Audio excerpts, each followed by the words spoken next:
മകരരാശി ജാതർക്ക് 2015 July മാസം 14 തീയതി വരെയുള്ളതായിരിക്കുന്ന കാലഘട്ടം വ്യാഴം 7-ാം ഭാവത്തിലും അതിനുമേലെ 8-ലും ശനി 11-ാം ഭാവത്തിലും രാഹു 9-ലും കേതു 3-ലും ആയതുകൊണ്ട് ഈ വർഷം ഗുണകരമായ സമയമാണ്. വർഷം ആദ്യം വളരെയധികം അനുകൂലമാണ്. തൊഴിൽപരമായുള്ള മുന്നേറ്റം, സാമ്പത്തികമായുള്ള ശ്രേയസ്സ് എന്നിവ അനുഭവമാകാം. ഉന്നത സ്ഥാനത്തുള്ള വ്യക്തികളുമായി അടുത്ത ബന്ധം സ്ഥാപിക്കുവാനും സാധിക്കും. കുടുംബത്തിലും ഐശ്വര്യപൂർണമായ അന്തരീക്ഷം ഉണ്ടാകും. യുവജനങ്ങളുടെ വിവാഹം നടക്കുവാനും ഇടയുണ്ട്. ദാമ്പത്യ സൗഖ്യം, സന്താന ശ്രേയസ്സ് എന്നിവയും ഉണ്ടാകും. കുറേ കാലമായി മനസ്സിൽ വിചാരിച്ച കാര്യങ്ങൾ പലതും നടക്കുവാനും ഇഷ്ടബന്ധുജന സമാഗമത്തിനും സാധ്യതയുണ്ട്.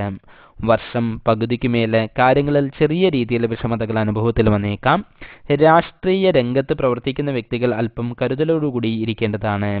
അഗ്നി കൊണ്ടോ ആയുധം കൊണ്ടോ ആപത്തുകൾ ഉണ്ടായേക്കാം. ബിസിനസ്സിൽ കാര്യമായുള്ള ശ്രദ്ധ തന്നെ വേണ്ടതായുണ്ട്. മുഖസ്തുതിയിൽ വീണു പോകുവാതിരിക്കാൻ പ്രത്യേകം ശ്രദ്ധിക്കണം. വാക്കുകൾ തെറ്റിദ്ധരിക്കപ്പെടുവാൻ ഇടയുള്ളതിനാൽ സംഭാഷണങ്ങളിൽ മിതത്വം പാലിക്കുവാൻ ശ്രമിക്കുക.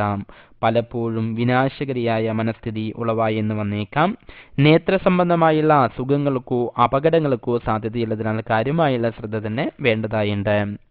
ദോഷപരിഹാരാർത്ഥമായി മാസം തോറും ജന്മനക്ഷത്രത്തിന് വിഷ്ണുവെങ്കിൽ പാൽപ്പായസം, പുഷ്പാഞ്ജലി എന്നീ വഴിപാടുകൾ നടത്തിക്കുക.